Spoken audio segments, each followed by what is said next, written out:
Hello friends, जय माता दी। स्वागत है आप सभी का आपके अपने यूट्यूब चैनल प्रयागराज फैमिली में। मैं हूं संध्या तिवारी आपके साथ।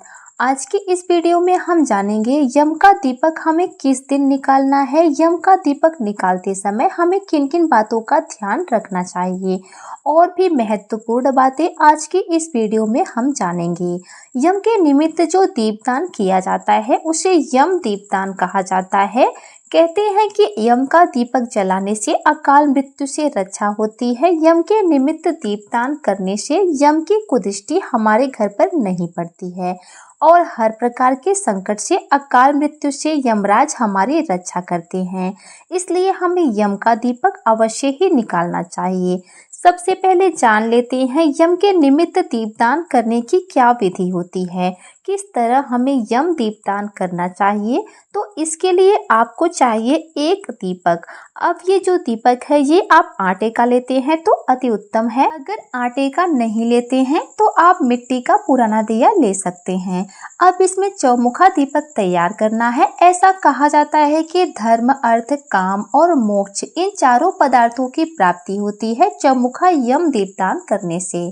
तो दीपक आप अपने इच्छा के अनुसार ले सकते हैं। अगर आपके यहाँ चौमुखा दीपक नहीं जलाया जाता तो आप एक बत्ती का दीपक भी जला सकते हैं, पर ध्यान रहे बत्ती का मुख दिया रखते समय दक्षिण दिशा में होना चाहिए। कई जगहों पर पुराने दिए में यम दीपदान किया जाता है, तो अगर आपके यहाँ ऐसा होता है तो आप पुराना दीपक ले सकते हैं। अगर आपके पास पुराना दीपक ना हो तो आप मंदिर में रखकर एक दिया जला दें, फिर दीपक शांत होने के बाद आप इसे इस्तेमाल कर लें, फिर वो पुराना ही माना जाएगा। या फिर आप नए दिए का भी इस्तेमाल कर सकते हैं, इसमें कोई दिक्कत नहीं है। अब दीपक में आपको 2 बत्तियां डालनी है लंबी वाली, जिससे चारों तरफ बत्तियां निकल जाती हैं, क्योंकि चौमुखा दीपक जलाना सर्वोत्तम होता है। अगर आपके यहाँ एक ही बाती का दिया प्रज्वलित किया जाता है तो आप एक ही बाती का दीपक प्रज्वलित कर सकते हैं। इस दीपक में हम सरसों का तेल प्रयोग करते हैं और इस दीपक में आपको 1 रुपए का सिक्का डालना है। 1 रुपए का, 2 रुपए का, 5 रुपए का कोई भी सिक्का आप डाल सकते हैं। स्कंद पुराण में कहा गया है कि यम के निमित्त दीपदान करने के लिए जौ के आटे का दीपक जलाना चाहिए।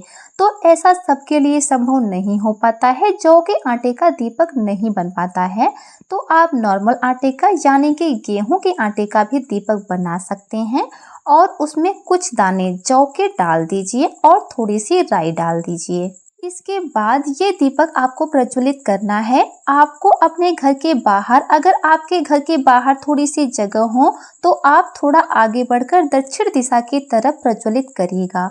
लेकिन अगर आपके घर के बाहर निकलते ही दूसरों का घर आ जाता है तो आप अपने घर के मुख्य द्वार से बाहर आकर प्रज्वलित कर सकते हैं। यम के निमित्त दीपदान घर के छत पर कभी भी नहीं करना चाहिए, क्योंकि घर का जो छत होता है वो घर का ही हिस्सा माना जाता है। जब हम घर के मुख्य द्वार को पार करते हैं तभी बाहर का हिस्सा होता है। तो घर के मुख्य द्वार के बाहर आपको यम के निमित्त दीपदान करना होता है, घर के अंदर कभी भी नहीं करना चाहिए। इस बात का विशेषकर ध्यान रखना है।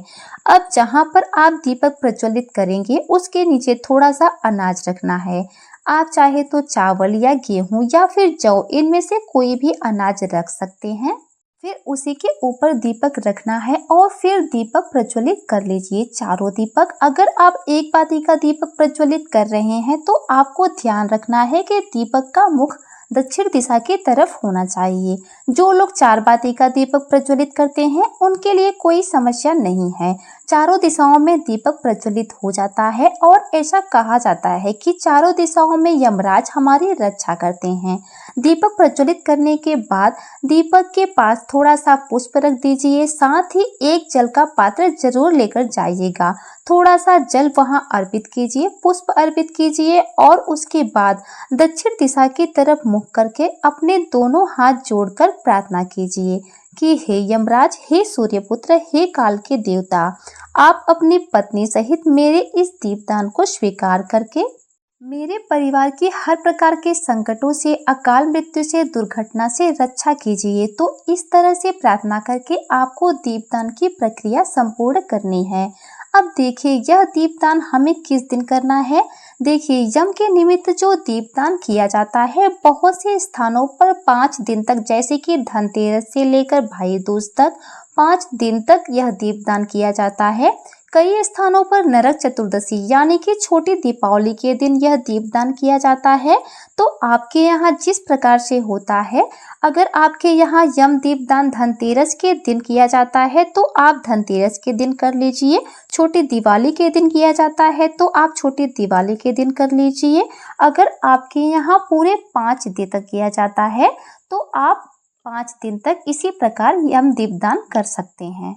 तो जिस प्रकार से आपके यहाँ रीति रिवाज है, आप अपने बड़े बुजुर्गों से पूछकर उसी के अनुसार करना है। अब मान लीजिए आपके यहाँ यम के निमित्त दीपदान नहीं किया जाता है पर आप करना चाहते हैं तो आप बिल्कुल कर सकते हैं। ऐसा नहीं है कि आपके यहाँ नहीं होता है फिर भी आप करेंगे तो कुछ गलत होगा, ऐसा बिल्कुल भी नहीं है, क्योंकि दीपदान करना हमेशा ही शुभ ही होता है।